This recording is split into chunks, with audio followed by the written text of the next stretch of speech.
ایک روز حضرت عیسیٰ علیہ السلام کا گزر ایک قبرستان سے ہوا تو وہاں ایک شخص ایک قبر کے پاس بیٹھا زاروں قطار رو رہا تھا۔ آپ علیہ السلام نے رونے کا سبب پوچھا تو وہ کہنے لگا، یہ میری زوجہ کی قبر ہے، یہ میرے چچا کی بیٹی تھی، مجھے اس سے بہت زیادہ پیار تھا، میں اس کی جدائی برداشت نہیں کر سکتا۔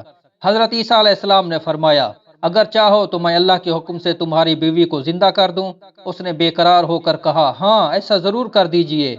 چنانچہ آپ علیہ السلام نے قبر کے پاس کھڑے ہو کر کہا، اللہ سبحانہ و تعالیٰ کے حکم سے اٹھ جا۔ قبر پھٹی اور اس میں ایک حبشی غلام باہر نکلا جس پر آگ کے شعلے بھڑک رہے تھے۔ اس نے حضرت عیسیٰ علیہ السلام کو دیکھ کر بآواز بلند کہا، لا الہ الا اللہ عیسیٰ روح اللہ۔ اس کا یہ کہنا تھا کہ آگ بجھ گئی، عذاب الہی اس سے دور ہو گیا۔ اس شخص نے کہا کہ مجھ سے غلطی ہو گئی، میری بیوی کی قبر یہ نہیں بلکہ دوسری ہے۔ آپ علیہ السلام وہاں تشریف لے گئے اور فرمایا، اللہ عز و جل کے حکم سے اٹھ جا۔ قبر پھٹی اور اس میں ایک حسین و جمیل عورت باہر نکل آئی۔ اس شخص نے دیکھتے ہی اس کا ہاتھ پکڑ لیا اور کہا، اے روح اللہ، یہی میری بیوی ہے۔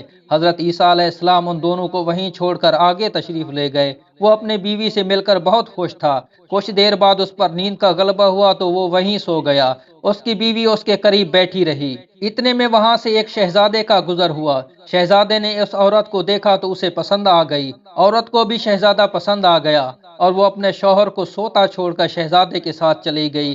جب اس مرد کی آنکھ کھلی تو اپنی بیوی کو نہ پا کر بہت پریشان ہوا۔ ڈھونڈتے ڈھونڈتے شہزادے کے محل تک پہنچ گیا۔ وہاں اسے اپنی بیوی نظر آئی تو کہا، یہ میری بیوی ہے۔ شہزادے نے کہا، تم جھوٹ بولتے ہو، یہ تو میری لونڈی ہے، یقین نہیں آتا تو اس سے پوچھ لو۔ یہ سن کر اس بے وفا عورت نے فوراً کہا، ہاں میں شہزادی کی لونڈی ہوں، میں تو تمہیں جانتی تک نہیں، تم بے جا مجھ پر الزام لگا رہے ہو۔ یہ سن کر وہ روتا ہوا محل سے واپس آ گیا۔